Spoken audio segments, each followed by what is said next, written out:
नमस्कार, मेरा नाम डॉक्टर सुवर्चला जीवा फर्टिलिटी सेंटर्स में साइंटिफिक डायरेक्टर हूँ।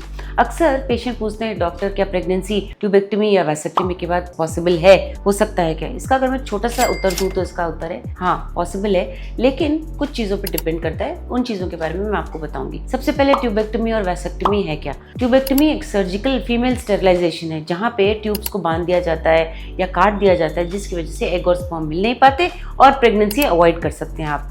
वैसेक्टमी मेल स्टेरिलाइजेशन है जहाँ पे वास्ट डिफरेंस जो स्पर्म कैरी करता है ट्यूब्स, उसको सील कर दिया जाता है। इससे स्पर्म सीमन से मिलना नहीं होता है। सीमन में अगर ना आए तो प्रेगनेंसी के चांसेस कम होते हैं। इन दोनों प्रोसीजर्स की वजह से बर्थ कंट्रोल हो सकता है, लेकिन रिवर्सल भी कर सकते हैं, इसको उल्टा भी कर सकते हैं, या असिस्टेड रिप्रोडक्टिव टेक्निक्स के द्वारा आप प्रेगनेंसी के लिए कोशिश कर सकते हैं। ट्यूबेक्टमी के बाद कैसे कर सकते हैं देखते हैं।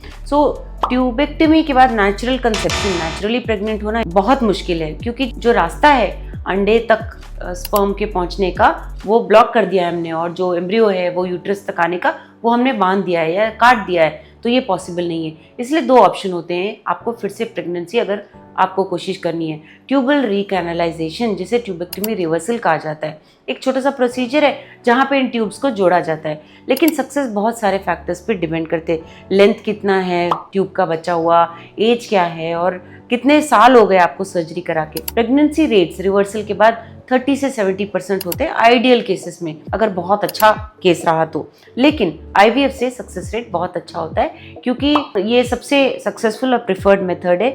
ये ट्यूब्स को बाईपास करता है, एग्स और स्पर्म को लेबोरेटरी में ही फर्टिलाइज किया जाता है, एम्ब्रियो को आपके घर में डाला जाता है।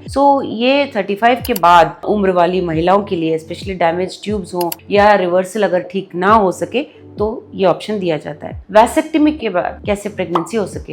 वैसेक्टमी के बाद स्पर्म सीमन तक पहुंच नहीं पाते, इसीलिए स्पर्म प्रोडक्शन जहां से होता है वहां से स्पर्म्स को निकाला जाता है, जो है टेस्टिस।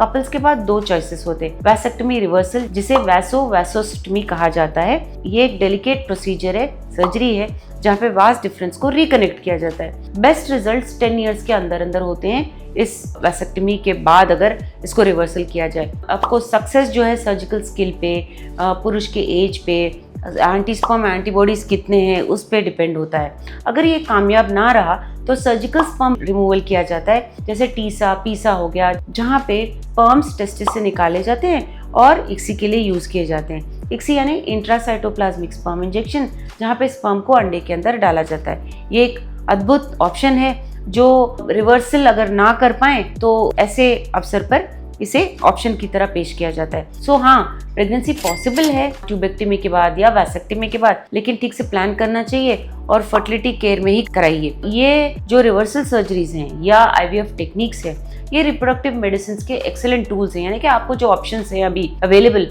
उसके बहुत अच्छे ऑप्शंस हैं। स्टरलाइजेशन के बाद भी आप माता या पिता बन सकते हैं अगर आप या आपके पार्टनर ने ट्यूबेक्टमी या वैसेक्टमी कराया है। और अगर आप अभी प्रेगनेंसी के लिए कोशिश कर रहे हैं तो एक फर्टिलिटी स्पेशलिस्ट को अवश्य मिले, क्योंकि आपके चॉइसेस बहुत हैं, आपको शायद उतने पता भी नहीं होंगे। इसके बारे में और जानकारी के लिए अवश्य जीवा फर्टिलिटी सेंटर्स आए। धन्यवाद।